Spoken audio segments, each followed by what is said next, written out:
Hello and welcome to SPMIS Academy. Today we will analyze important newspaper articles of 10th October 2022.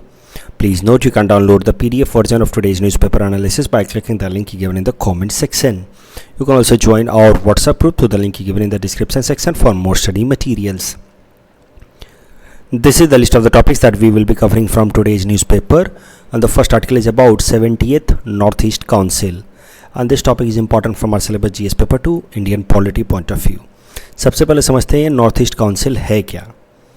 ये statutory body है. Statutory body मतलब एक कानून द्वारा बनाई गई बॉडी है, और जिस कानून से इसको बनाया गया है वो कानून है north east council act of 1971. इस नॉर्थ ईस्ट काउंसिल में नॉर्थ ईस्ट के 8 स्टेट्स इंक्लूडिंग सिक्किम मेंबर्स हैं. तो पहले तो सिर्फ 7 ही मेंबर्स थे, लेकिन बाद में इसमें अमेंडमेंट ला करके 2002 में अमेंडमेंट ला करके फिर सिक्किम को भी इसका हिस्सा बना दिया गया नॉर्थ ईस्ट काउंसिल का. अगर नॉर्थ ईस्ट काउंसिल का आप हेड क्वार्टर देखें तो it is in Shillong in Meghalaya. North east council के अगर आप मेंबर्स देखें तो नॉर्थ ईस्ट काउंसिल के चेयरमैन हैं यूनियन होम मिनिस्टर, जो अभी अमित शाह जी हैं. उसके अलावा नॉर्थ ईस्ट काउंसिल के वाइस चेयरमैन होते हैं minister of development of north east region. उसके अलावा मेंबर्स में जो 8 नॉर्थ ईस्टर्न स्टेट्स हैं, सबके जो चीफ मिनिस्टर्स हैं they are members of north east council.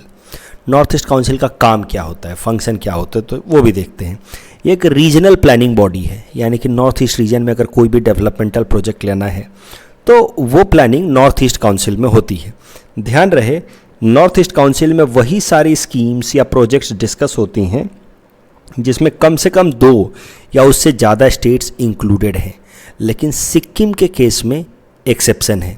North east council में वो प्रोजेक्ट्स या स्कीम्स भी डिस्कस किए जा सकते हैं जिसमें सिर्फ सिक्किम अकेले मौजूद हो. तो सिक्किम के अलावा बाकी सारे स्टेट्स में नॉर्थ ईस्ट काउंसिल में वही प्रोजेक्ट डिस्कस किए जाएंगे जो कम से कम 2 या उससे ज़्यादा स्टेट्स हों. लेकिन सिक्किम के केस में अकेले सिक्किम से रिलेटेड प्रोजेक्ट्स भी नॉर्थ ईस्ट काउंसिल में डिस्कस हो सकते हैं. अभी करंट न्यूज़ ये है कि 70th North east Council session हाल फिलहाल में कंडक्ट कराया गया गुवाहाटी में, और इसी कारण से अमित शाह जी हमारे यूनियन होम मिनिस्टर गुवाहाटी आए हुए थे, और उन्होंने ये जो 70th नॉर्थ ईस्ट काउंसिल की मीटिंग है उसको चेयर भी किया. जिन जिन मुद्दों पे यहाँ पे चर्चा हुई, तो अमित शाह जी ने कुछ अनाउंसमेंट्स किए हैं. Infrastructural development of north east में आप ये सब चीज़ें लिख सकते हैं. 2024 तक जितने भी नॉर्थ ईस्ट के स्टेट कैपिटल्स हैं they will get railway and air connectivity. North East के जितने भी बॉर्डर डिस्प्यूट्स हैं, ज़्यादातर बॉर्डर डिस्प्यूट्स में तो आसाम इंक्लूडेड है, सारे के सारे बॉर्डर डिस्प्यूट्स 2024 तक रिजॉल्व कर लिए जाएंगे. उसके अलावा अमित शाह जी ने कहा है कि North Eastern states are special victim और are mainly victim of the drug trafficking coming from Golden Triangle region of Myanmar, Laos and Thailand. तो इस कारण से सेंटर और स्टेट्स मिल करके, नॉर्थ ईस्ट के स्टेट्स मिल करके कुछ ऐसा इंफ्रास्ट्रक्चर डेवलप करेंगे जिससे ड्रग मेनेस को टैकल किया जा सके. उसके अलावा अमित शाह जी ने यह भी कहा है कि north east space application centre का इस्तेमाल नॉर्थ ईस्ट के 8 स्टेट्स करेंगे आगे से, ताकि flood control, irrigation, tourism, afforestation और एग्रीकल्चर में मदद मिल सके. तो क्या है ये north eastern space application centre, उसको भी एक बार ज़रा देखते हैं. यह north east space application centre is a regional space centre जिसको ईयर 2000 में इस्टेब्लिश किया गया था. It is a joint initiative of department of space of government of India and north east council. तो एक रीजनल स्पेस सेंटर है, और इसका headquarter north east space application centre, इसका हेडक्वार्टर भी शिलोंग में है. इसका मेन काम है कि नॉर्थ ईस्टर्न स्टेट्स को स्पेस रिलेटेड इंफॉर्मेशन या डेटा अवेलेबल कराए जाए, ताकि उनको इन सारे एरियाज़ में जैसे टूरिज़्म में, इरिगेशन या फ्लड कंट्रोल में या माइनिंग में उनको मदद मिल सके. इस टॉपिक के बेसिस पे ये प्रीलिम्स प्रैक्टिस क्वेश्चन हमने आपको दे रखा है. Please attempt this question and you can submit the answer in the comment section. The next article is about contaminated medicines, and this topic is important from our syllabus GS paper 2 governance point of view, especially from health segment. तो मौजूदा news ये है कि लगभग 66 children died in Gambia. अब देखो, Gambia एक western African country है. यहाँ पे गैम्बिया एक छोटा सा देश है वेस्ट अफ्रीका में, और वहाँ पे लगभग 66 बच्चों की हाल फिलहाल में डेथ हो गई after taking up cough syrup. ये जो कफ सिरप्स है जिनको लेकर के वहाँ पे बच्चों की डेथ हुई है, these cough syrups were manufacture और produced by a Haryana based pharmaceutical company जिसका नाम है मेड इन फार्मास्यूटिकल्स लिमिटेड। उसके बाद से WHO ने भी एक अलर्ट जारी कर दिया अगेंस्ट दीज कफ सिरप या कफ मेडिसिन्स। हमारे देश की जो ऑर्गेनाइजेशन है central drugs standard control organisation, उसने भी इन्वेस्टिगेशन लॉन्च कर दिया है in this particular matter. Central drugs standard control organisation, इसके बारे में भी ज़रा देख लेते हैं, जिसने इन्वेस्टिगेशन शुरू कर दिया है इन 4 कफ सिरप्स के अगेंस्ट। तो ये जो Central drugs standard control Organisation है, it has been created under drugs and cosmetic act, मतलब ये भी एक स्टैट्यूटरी बॉडी है, कानून द्वारा बनाई गई बॉडी है। यही बॉडी, इसी बॉडी की जिम्मेदारी होती है कोई भी नया ड्रग्स या क्लिनिकल ट्रायल्स लेना हो तो उसका अप्रूवल देने का। तो जो कोविड के टाइम में नए नए वैक्सीन्स आ रहे थे, उनके क्लिनिकल ट्रायल्स का अप्रूवल यही CDSCO Central drugs standard control Organisation ही रिलीज़ करता है। उसके अलावा ये जो बॉडी है, ये स्टैंडर्ड ऑफ ड्रग्स भी इंश्योर कराता है कि किस ड्रग्स का क्या स्टैंडर्ड होना चाहिए। तो इस पर्टिकुलर केस में ये जो कफ सिरप्स हैं, they have breached and standard, that is why they have become toxic और कॉन्टामिनेटेड, जिस कारण से बच्चों की डेथ हुई है। तो इसी कारण से central drugs standard control organisation इस बात की इन्वेस्टिगेशन कर रहा है कि आखिर कहाँ लैप्स हुए, क्यों ये स्टैंडर्ड जो सेट किए गए थे ड्रग्स के लिए, कफ सिरप के लिए, उसका इस्तेमाल नहीं किया गया। अभी मान लीजिए कि सवाल आ जाए फार्मास्यूटिकल सेक्टर पे, जैसे इंडियन इकॉनमी में फार्मास्यूटिकल सेक्टर पे सवाल आने के चांसेस रहते हैं हमेशा। तो वहाँ पे आपको एक बात तो पता ही है कि India is known as pharmacy of the poor world, specially of Africa and Latin America. तो ये जब भी आप लिख रहे हैं फार्मास्यूटिकल सेक्टर पे आंसर, तो उसमें अगर आप ये बात लिख दें कि ये जो रिसेंट इवेंट हुआ है, that will negatively impact pharmaceutical sector of India where 66 children in Gambia died because of contaminated medicines और cough syrup supplied from India. तो ये जो करंट डेवलपमेंट का फ्लेवर देंगे अपने आंसर में, तो that will enrich your answer, make it look better, updated, that is how you will fetch better marks. ये जो मेडिसिन्स हैं जिनको लेकर के बच्चों की डेथ हुई है, वो मेडिसिन्स के नाम ये हैं कुछ। ये नाम याद करके फ़ायदा नहीं है, नाम आपसे पूछेगा नहीं। Promethazine orals solution, Kofexmalin, Makoff baby cough syrup and Magrip, ये आपसे नहीं पूछेगा। लेकिन हाँ, आपसे ये ज़रूर पूछ सकता है कि इन मेडिसिन्स में कौन से ऐसे कॉन्टामिनेंट्स थे जिन कारण से बच्चों की डेथ हुई है। तो इन मेडिसिन्स में कॉन्टामिनेंट्स थे diethylene glycol and ethylene glycol. Diethylene glycol generally solvent के तौर पर इस्तेमाल किया जाता है, जिससे कोई भी ऐसी चीज़ जो नॉर्मल डिज़ोल्व नहीं होती उसको भी डिज़ोल्व करने में मदद करता है डाई एथिलीन ग्लाइकोल। और एथिलीन ग्लाइकोल इस्तेमाल किया जाता है for antifreeze. Antifreeze मतलब ऐसे एरिया जहाँ पे बहुत कम टेम्परेचर रहता है, वहाँ पे नॉर्मल वाटर वगैरह फ्रीज ना कर जाए, उसमें एथिलीन ग्लाइकोल या कोई भी सॉल्यूशन जैसे कि फ्यूल वगैरह फ्रीज ना हो जाए पूरी तरह से कम टेम्परेचर के कारण, तो वहाँ पे एथिलीन ग्लाइकोल का इस्तेमाल किया जाता है to act as antifreeze. मुद्दा यह है कि इन सब का अपना इंडस्ट्रियल यूज है, डाइथिलीन ग्लाइकोल का एक सॉल्वेंट की तरह, एथिलीन ग्लाइकोल का एंटी फ्रीज की तरह, लेकिन अगर इनका कंजम्पशन किया जाए तो they are toxic in nature. इनको सीधा सीधा कंज्यूम किया जाए तो ये टॉक्सिक हो सकते हैं, और इस केस में यही हुआ है, बच्चों को इसका कंजम्पशन होने के कारण इनकी डेथ हुई है। The next article is about Nobel prize in physics for year 2022 and this topic is important from our syllabus GS paper 3 science and technology point of view. साल 2022 का नोबेल प्राइज इन फिजिक्स 3 लोगों को दिया गया है। Alain Aspect from France, John F Clauser from US and Anton Zeilinger from Austria. ये तीनों लोग नोबेल प्राइज़ इन फिजिक्स को 1/3 करके शेयर करेंगे, यानी कि प्राइज़ मनी भी इन सब लोगों के बीच में 33% के आसपास शेयर होगा। इन तीनों लोगों को नोबेल प्राइज़ इन फिजिक्स दिया गया है for their contribution in quantum mechanics. Quantum mechanics क्या होता है आप समझते ही हैं, जहाँ पे जो एटम या सब एटम लेवल पे हम स्टडी करते हैं कॉन्स्टिट्यूएंट्स ऑफ द वर्ल्ड की, जैसे एटम्स या इलेक्ट्रॉन, प्रोटॉन्स या फोटोन्स की जब हम स्टडी करते हैं मॉलिकुलर या सब मॉलिकुलर लेवल पे, उसको हम लोग क्वांटम फिजिक्स कहते हैं या क्वांटम मैकेनिक्स कहते हैं। तो अब इन लोगों ने काफ़ी इन डेप्थ रिसर्च किया हुआ है क्वांटम मैकेनिक्स। तो वैसे काफ़ी वाइड सब्जेक्ट, इन लोगों ने काफ़ी इन डेप्थ रिसर्च किया है, जैसे इंटैंगल्ड फोटोन्स या violation of Bell inequality and pioneering quantum information science. अब ये बेल इनइक्वालिटी या इंटैंगल्ड फोटोन्स आपसे डिटेल में कोई पूछेगा नहीं, आपको बस मोटा मोटा एक बार इसको देख लेना है। मेन से पहले मैं इन सब चीज़ों के बारे में थोड़ा और डिटेल में करा दूंगा। बेल इनइक्वालिटी हो सकता है कि साइंस में आप साइंस एंड टेक में आपसे मेंस में पूछ ले, वहाँ मैं आपको एक बार करा दूंगा। The next article is about NavIC for smartphones in India. This topic is important from our syllabus GS paper 3 science and technology point of view. तो सबसे पहले ज़रा सा समझते हैं अबाउट जीपीएस सिस्टम। जीपीएस अक्सर हम अपने जीवन में इस्तेमाल करते हैं, आप सुनते होंगे जीपीएस ट्रैक करो, जीपीएस ट्रैकर कहाँ बता रहा है, जीपीएस ट्रैकर कौन सा रास्ता जो है क्लोजेस्ट रूट बता रहा है। ये जो जीपीएस है जिसका फुल फॉर्म है ग्लोबल पोजिशनिंग सिस्टम, इसका दूसरा नाम नैवस्टार भी है और इसी की मदद से हम एक दूसरे को लोकेट कर पाते हैं और ये हमें पोजीशनिंग का इन्फॉर्मेशन देता है। एक्चुअली इस जीपीएस को डेवलप किया है यूएस की एयर फोर्स ऑपरेशंस ने और ये उनका रेडियो नेविगेशन सिस्टम है, यानी कि रेडियो वेव्स का इस्तेमाल किया जाता है इसमें जीपीएस में, और यूनाइटेड स्टेट्स की एयर फोर्स ऑपरेशंस ने डेवलप किया इसको। इस जीपीएस को डेवलप करने के लिए उन्होंने टोटल 24 सैटेलाइट्स इस्टेब्लिश किए हैं, लॉन्च किए हैं in the orbit around our earth. ये जो 24 सैटेलाइट्स हैं अलग अलग जगहों पे, they help in functioning of this GPS. वो दुनिया के अलग अलग जगहों को कवर करते हैं, वहाँ से जियो स्पेशियल इंफॉर्मेशन निकालते हैं और फिर उसको रेडिएट करते हैं, जिससे we can have capability of locating और positioning any entity in any part of the world. For example ये सैटेलाइट है, इस पे जीपीएस, इस ट्रक पे जीपीएस ट्रैकर लगा हुआ है, तो इस सैटेलाइट से इस जीपीएस ट्रैकर को ट्रैक करके फिर लोकल एंटीना में इंफॉर्मेशन भेजा जाता है जहाँ से हम इसको ट्रैक कर लेते हैं। तो this is how this GPS real time tracker works.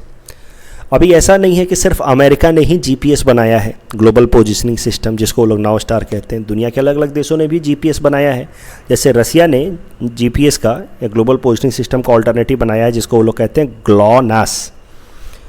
It became operational in 1995। European union ने बनाया गलीलियो, जापान ने बनाया है QZSS, चाइना ने बनाया बाइदो, राइट। और इंडिया ने भी एक पोजीशनिंग सिस्टम बनाया है जिसका नाम है नाविक। पहले इसका नाम था Indian regional navigational satellite system, बाद में इसका नाम बदल करके हमने कर दिया नाविक। लेकिन इंडिया का जो नाविक सिस्टम है या Indian regional navigational satellite system है, एक रीजनल पोजीशनिंग सिस्टम है। रीजनल पोजीशनिंग सिस्टम मतलब ये पूरी दुनिया को कवर नहीं करता है, दुनिया के खास हिस्से को ही कवर करता है। और आप देखें कि इंडिया के आसपास के रीजन को ही ये कवर करता है, ये पूरी दुनिया को कवर नहीं करता है इंडिया का नाविक। इंडिया का नाविक बनाने का फैसला भारत सरकार ने तब किया जब 1999 में कारगिल वॉर के दौरान यूएस ने जीपीएस सर्विस द्वारा निकाले गए इंफॉर्मेशन इंडिया को देने से इनकार कर दिया था। तो जब हमें सबसे ज़्यादा ज़रूरत थी जीपीएस की, लोकेशन की और ट्रैकिंग की और जियो स्पेशल इन्फॉर्मेशन की, ताकि जो इंट्रूडर्स थे, घुसपैठिए थे, उनको हम लोकेट कर पाएँ, ट्रैक कर पाएँ, तब यूएस ने हमें डिनाई कर दिया जीपीएस इन्फॉर्मेशन 1999 में ड्यूरिंग कारगिल वॉर। तब से ही हमने फैसला ले लिया कि we will develop our own navigational system, जिसको हमने डेवलप किया इन द फॉर्म ऑफ नाविक। नाविक का फुल फॉर्म है navigation in Indian constellation. It is an Indian regional navigational satellite system which has been developed by ISRO. तो नाविक के अंदर हमने 7 सैटेलाइट्स का इस्तेमाल किया है, जिसमें से 3 सैटेलाइट जो हैं वो जियो स्टेशनरी ऑर्बिट में बिल्कुल अर्थ के ऊपर है। जियो स्टेशनरी और जियो सिंक्रोनस का ये अंतर देखो। जियो स्टेशनरी में कैसा होता है कि इक्वेटर के बिल्कुल ऊपर हैं और उनका टाइम पीरियड वही है जिस टाइम पीरियड से अर्थ रोटेट कर रहा है। तो इसका मतलब ये है कि दे will be always over one particular point of the earth, क्योंकि इक्वेटर के ऊपर है और जिस तरीके से अर्थ घूम रहा है वैसे वैसे ये घूम रहे हैं, तो हमेशा एक पॉइंट के ऊपर रहेंगे। लेकिन जियो सिंक्रोनस में ऐसा नहीं है। जियो सिंक्रोनस का टाइम पीरियड 24 घंटे का ही होगा, because they will be at height of about 36,000 kilometre, जहाँ से उनका टाइम पीरियड भी 24 घंटे का हो जाता है as like that of earth. लेकिन वो चूँकि इक्वेटर के ऊपर नहीं है, they are making an angle with the equator, इस कारण से they will not always be at one particular point. मुद्दा यह है कि 3 हैं जियो स्टेशनरी, 4 हैं जियो सिंक्रोनस सैटेलाइट्स, और टोटल ये 7 सैटेलाइट मिल करके इंडिया को रीजनल पोजीशनिंग सिस्टम RPS बनाते हैं। यूएस का तो जीपीएस है, हमारा RPS है। तो हमारा RPS कैसा है कि इसका लगभग 1,500 या 1500 किलोमीटर का जो रेडियस है, उस एरिया को हम लोग कवर करते हैं अराउंड इंडिया। लगभग 1500 किलोमीटर का रेडियस इंडिया के अराउंड ये RPS सिस्टम हमारा इंडिया का, जो इसको नाविक भी हम लोग कहते हैं, वो कवर करता है। ये जो RPS है इंडिया का नाविक, ये आम यूजर्स के लिए, सिविलियन यूजर्स के लिए SPS standard positioning system provide करता है, जबकि मिलिट्री या सिक्योरिटी सर्विसेज को ये रिस्ट्रिक्टेड पोजीशनिंग सिस्टम देता है। उनको ये इनेबल कराता है। रिस्ट्रिक्टेड पोजिशनिंग सिस्टम इनक्रिप्टेड होता है, यानी कि ये डेटा बाकी सिविलियन लोगों को नहीं मिल सकता। सिविलियन लोगों के लिए जैसे जीपीएस यूएस का है, वैसे ही हमारे पास ऑल्टरनेटिव है नाविक का, इंडिया का एसपीएस इस्तेमाल करने का। इसका कई सारे जगहों पे इस्तेमाल किया जा सकता है, जैसे जीपीएस का या आईआरएनएस का, रीजनल नेविगेशन सैटेलाइट सिस्टम का इस्तेमाल ओला उबर में करा जाता है, मिसाइल गाइडेड सिस्टम में किया जाता है, मिसाइल को गाइड करने के लिए towards it's target. Military operations में किया जाता है, फ्लाइट ऑपरेशंस में इसका इस्तेमाल किया जाता है, फ्लाइट ट्रैकर के तौर पे, ट्रेन ट्रैकिंग में इस्तेमाल किया जाता है, सीनियर सिटीजन या बच्चों के ट्रैक करने में किया जाता है। आरोग्य सेतु ऐप जब कोविड पैंडेमिक के टाइम में इसका इस्तेमाल किया जा रहा था, वेदर प्रेडिक्शन में इसका इस्तेमाल किया जाता है। करंट न्यूज़ क्या है इससे रिलेटेड? करंट न्यूज़ ये है कि अब भारत सरकार इंडिया के अंदर जितने भी स्मार्टफोन मैन्युफैक्चरर्स हैं उनको थोड़ा सा इंसिस्ट कर रही है कि जीपीएस के जगह पे वो आरपीएस, इंडिया वाला रीजनल पोजिशनिंग सिस्टम जो नाविक से बना है, उसका इस्तेमाल करना शुरू करें फ्रॉम नेक्स्ट ईयर। तो Indian government is pushing for smartphone makers to enable support to its navigation system to the devices from next year. इससे थोड़ा सा कैसा है, जो इंडिया के जो मैन्युफैक्चरर्स हैं, मोबाइल मैन्युफैक्चरर्स या स्मार्टफोन मैन्युफैक्चरर्स, उनको अपने सिस्टम में थोड़े से बदलाव करने होंगे, थोड़ा खर्च भी बढ़ सकता है, क्योंकि जीपीएस सिस्टम को इनेबल करना काफ़ी सस्ता पड़ता है उनके लिए। इंटरनेशनल डिवाइसेस लग जाते हैं, इंडिया का नाविक सिस्टम को इनेबल करना थोड़ा सा खर्च ज़्यादा होगा, उसमें उनको अपनी थोड़ी सी सिस्टम में भी रेट्रोफिटिंग करनी होगी। लेकिन भारत सरकार ने कहा है कि ये ज़रूरी है, क्योंकि जीपीएस या ग्लोनास, जीपीएस तो यूएस वाला है, ग्लोनास रसिया वाला, इस पर पूरी तरह से भरोसा नहीं कर सकते, क्योंकि they have been developed by the defence agencies of different countries. तो किसी क्रिटिकल टाइम में अगर इन्होंने बंद कर दिया तो that will have a disastrous impact. इस टॉपिक के बेसिस पे प्रीलिम्स प्रैक्टिस क्वेश्चन हमने आपको दे रखा है। Please attempt this question and you can submit the answer in the comment section. The next article is about Arunodaya scheme के बारे में तो आप जानते ही हैं, लेकिन हाल फिलहाल में अरुणोदय स्कीम के अंतर्गत और इस अक्टूबर 2022 से जो डायरेक्ट बेनिफिट ट्रांसफ़र है वो अमाउंट बढ़ा दिया गया है, इसी कारण से आर्टिकल आया है। तो एक बार ज़रा देख लेते हैं। अरुणोदय स्कीम 2020 में लॉन्च किया गया। It was launched by Assam government in the year 2020, और इसमें मंथली बेनिफिट जब स्टार्ट किया गया था नवंबर 2020 में, तो 830 रुपये दिए जाते थे। फिर अक्टूबर 2021 में उसको बढ़ा करके 1000 रुपये किए गए। अब अक्टूबर 2022 में उसको बढ़ा करके 1250 रुपये कर दिए गए हैं टू एवरी बेनिफिशियरी। इसमें भी पूरा का पूरा ब्रेकअप दिया हुआ है कि 1250 रुपये में से 400 रुपये मेडिसिन के लिए, 50% subsidy for 4 kg of pulses, उसके लिए 200 रुपये, शुगर के लिए 80 रुपये, फ्रूट्स वेजिटेबल्स के लिए 150 रुपये, फर्स्ट इन्हांसमेंट इन बेनिफिट 170 रुपये, पहले 170 रुपये का और इन्हांसमेंट किया गया, 830 से 1000 किया गया, अभी 250 रुपये और इन्हांसमेंट किए गए। ये जो 250 रुपये का इन्हांसमेंट किया गया है, ये 50 यूनिट इलेक्ट्रिसिटी सब्सिडी के तौर पे देने के लिए इन्हांसमेंट किया गया। तो मुझे लगता है कि इस बार ये पूछ लेगा और अरुणोदय में जो 250 रुपये का इन्हांसमेंट किया गया है, ये किस पर्पज़ के लिए किया गया, और फिर आपको 4 ऑप्शंस वो दे देंगे। अरुणोदय के बारे में कुछ बेसिक पॉइंट्स भी देख सकते हैं। 19 लाख लगभग विमेन को ये हेल्प करता है। हर महीने की 10 तारीख को इसमें बेनिफिशियरीज को पैसा मिलता है। The next article is about no oil producing economic cooperation countries bill, NOPEC bill. NOPEC bill is also important from prelims perspective. देखिए, ओपेक के बारे में या ओपेक प्लस के बारे में तो हमने पढ़ा था कुछ दिनों पहले कि कैसे ओपेक प्लस कंट्रीज़ ने मिल करके ऑयल सप्लाई को थोड़ा सा कट डाउन कर दिया है ताकि ऑयल प्राइसेस पिकअप कर जाए। अब यूएस की सीनेट की एक कमेटी है, it has recently approved a bill जिसका नाम है NOPEC bill, no oil producing and exporting cartel bill, जिसका मेन पर्पस है कि दुनिया भर में कोई भी देश आर्टिफिशियल तरीके से ऑयल के प्राइसेस को ऑल्टर ना करें। So it is intended to protect US consumer and businesses from engineered oil spikes. जैसे इस पर्टिकुलर केस में जैसे ओपेक प्लस क्या करने की कोशिश कर रहे हैं, ऑयल सप्लाई को कट डाउन कर रहे हैं जिससे प्राइस बढ़ जाए, तो that could be considered as engineered oil spikes, या दूसरे शब्दों में कहें तो आर्टिफिशियल तरीके से ऑयल के दाम को बढ़ाने की कोशिश।